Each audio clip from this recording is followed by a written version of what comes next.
नमस्कार मेरे दर्शक मित्रों, प्रभु यीशु मसीह के मधुर नाम में आप सभी को प्रेमी सलाम।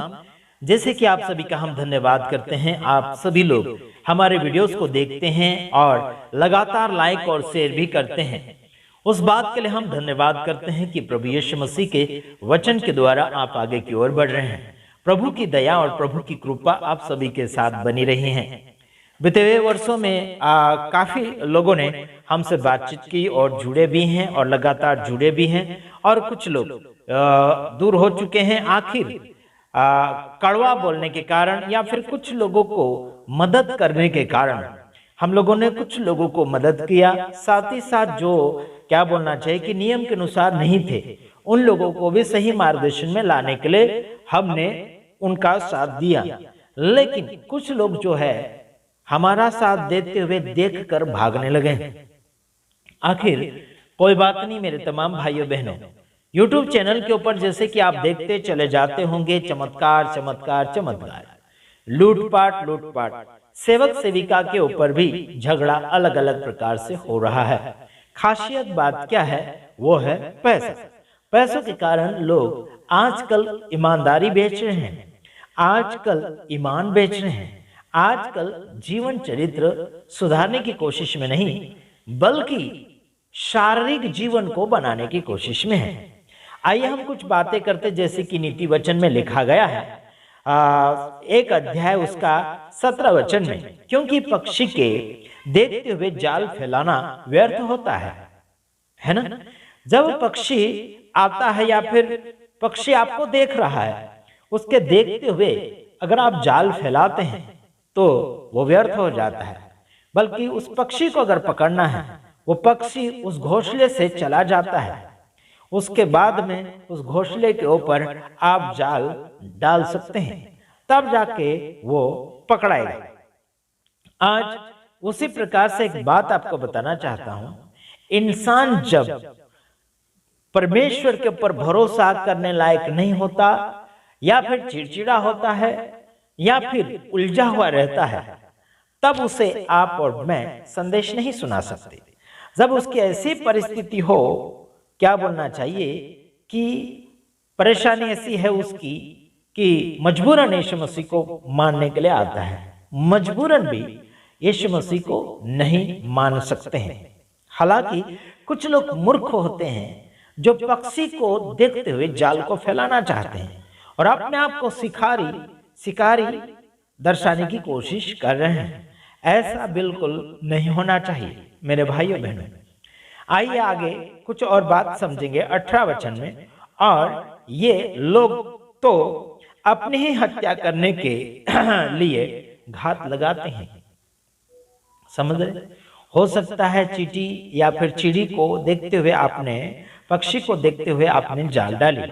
हो सकता है आपके ऊपर वो हमला कर सकता है, वो फंसेगा नहीं। वो हो सकता है आपके ऊपर हमला करेगा और आप घातक ऐसी घटना में फंस जाओगे। मैं आपको कहना चाहूंगा, कोई ऐसा विरोधी होता है आपके लिए, मसीह समाज के लिए, तो ऐसे को हम सावधानी से डील करना चाहिए। सावधानी पूर्वक उसके साथ व्यवहार निभाना चाहिए। आइए कुछ और बातें आपके सामने हम फरमाना चाहते हैं। प्राण को बचाना चाहता हर कोई व्यक्ति, प्राण को बचाना चाहता है हर कोई व्यक्ति, और प्राण को बचाने के लिए एक दवा है, वो है यीशु मसीह का वचन। Praise the Lord, hallelujah. प्रभु की स्तुति और महिमा तारीफ पे लोगों के जीवन में कब और कैसे और क्यों नहीं होती है। कई बार क्या बोलना चाहिए कि बीज को हम खेत में डालते जरूर, लेकिन वहां नरम नहीं किया है तो बीज अंदरूनी भाग में नहीं जाएगा और उग भी नहीं पाएगा, अंकुरित नहीं हो पाएगा। क्योंकि बीज को नरम जमीन होना चाहिए और गहरी जमीन होना चाहिए, मतलब उसमें पत्थर नहीं होना चाहिए, पथरीली भूमि नहीं होना चाहिए, या फिर क्या बोलना चाहिए उस भूमि के ऊपर ज्यादा पेड़ नहीं होना चाहिए। पेड़ अगर होगा तो छाव में क्या बोलना चाहिए कि वो बीज जो है बढ़ेगा नहीं, है ना। तो उसे खुला जमीन चाहिए। समझ रहे? तो मैं आपको कहना चाहूंगा परमेश्वर के अनुग्रह में, परमेश्वर के सामर्थ्य में बढ़ना है हमको, तो उसकी हिफाजत में होना है। और विश्वास ऐसा करना है कि मानो कि आपको प्राप्त हो चुका है, मानो कि आपको प्राप्त हो चुका है। ऐसा विश्वास अगर आपकी जिंदगी में होता है तो बड़ा मजा आता है। Praise the Lord. घोड़े को लगाम डालेंगे तब जाके वो काबू में आएगा। उसी प्रकार से मनुष्य जाति को वचन के दायरे में रखेंगे उनको, तब जाके आगे की ओर बढ़ता चला जाएगा।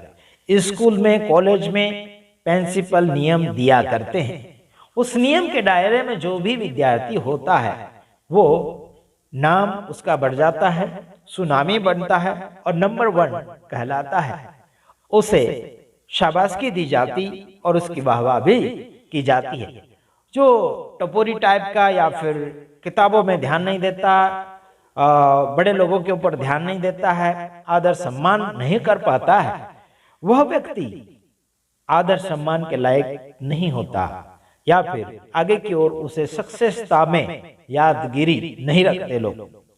तो याद रखना, आप सभी को कहना चाहता हूं, आपके पास ज्ञान मिला है तो उसे घमंड के साथ ना बांटे।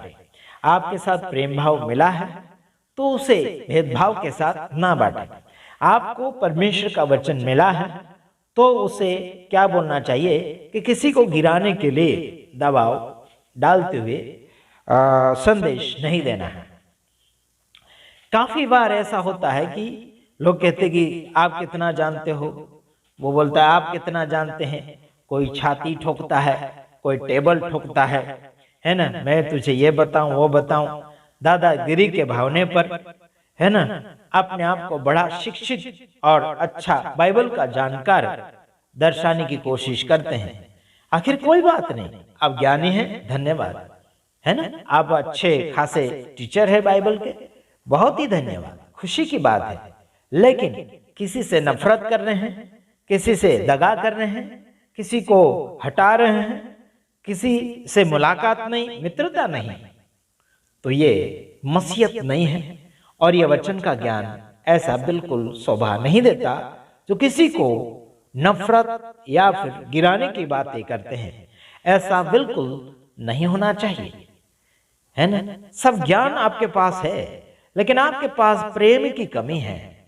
प्रेम का भी तो ज्ञान लीजिए। मैं संसारिक प्रेम की बात नहीं कर रहा हूं, मैं आत्मिक प्रेम की बात कर रहा हूं जो मनुष्य जाति के जीवन में लागू होना चाहिए। संसारिक प्रेम 2 दिन 3 दिन का होता है और वो फीका हो जाता है और बिछड़ाव होने लग जाता है, लड़ाई झगड़ा होने लग जाता है कुछ ही दिनों के बाद, कुछ ही वर्षों के बाद। आपने बच्चों के अंदर भी देखा होगा, जब तक बच्चे छोटे होते हैं तब तक कभी कभार अच्छे रहते भी हैं साथ में, लेकिन झगड़ा भी कर बैठते हैं और नादान बुद्धि होने के कारण फिर से मिल भी जाते हैं। और जब जैसे जैसे उम्र बढ़ती जाती है, बुद्धि आती चली जाती है, होशियार बनते चले जाते हैं, तो अगर बड़े होकर झगड़ा करें तो वर्षों वर्षों तक भी बात नहीं करते हैं, हालांकि केस भी हो जाता है उसके कारण। तो मैं आपको बताना चाहता हूं, बालकों की नाई आपका व्यवहार आत्मिक रीति से होना चाहिए। मतलब सबको क्षमा करने वाला, सबको क्या बोलना चाहिए, माफ करने वाला, सब सहन करने वाला, है ना। नादान बुद्धि की वो बात नहीं कर रहा हूं कि मैं अब बिना समझ के रहो, ऐसा नहीं। जैसे बच्चे माफ कर देते हैं, सब घुल मिल जाते हैं, हिलमिल कर रहते हैं, ऐसे स्वभाव की मैं बात कर रहा हूं। समझ रहे मेरे भाइयों बहनों। कुछ ऐसे हैं, कुछ अपने आप को कहते हैं कि हम ये शिक्षा अच्छी दे रहे हैं, ये शिक्षा अच्छी दे रहे हैं, है ना, हम सबसे बड़े अच्छे प्रचारक हैं, या फिर पास्टर है, रेवरेंड है, संस्थापक, व्यवस्थापक कहते हैं, लेकिन उनके अंदर प्रेम की कमी होने के कारण वो शिक्षा कोई भी प्रकार की लागू नहीं होती। अगर लागू भी कर रहे हैं तो दिखावा होगा, दिखावा होगा। क्या होगा? दिखावा होगा, केवल दिखावा होगा। कोई भी प्रकार का उसे क्या बोलना चाहिए कि परमेश्वर की ओर से आशीष बरकत नहीं मिल पाएगी। संसार का प्राप्त करने के लिए बड़ा कोशिश करेगा व्यक्ति, लेकिन आगे की ओर सक्सेसफुल बिल्कुल नहीं हो पाएगा। आशा करता हूं कि आप आगे बढ़ेंगे और दुश्मनों के साथ अगर आपने मित्रता नहीं करी, उनसे आप हाथ नहीं मिलाए, उन्हें आप क्षमा नहीं किए, तो आप बाइबल के बिल्कुल नहीं हैं। मतलब यीशु मसीह के बिल्कुल नहीं है। आपके कर्मों को देखकर उस पिता परमेश्वर की बढ़ाई करना चाहिए लोग।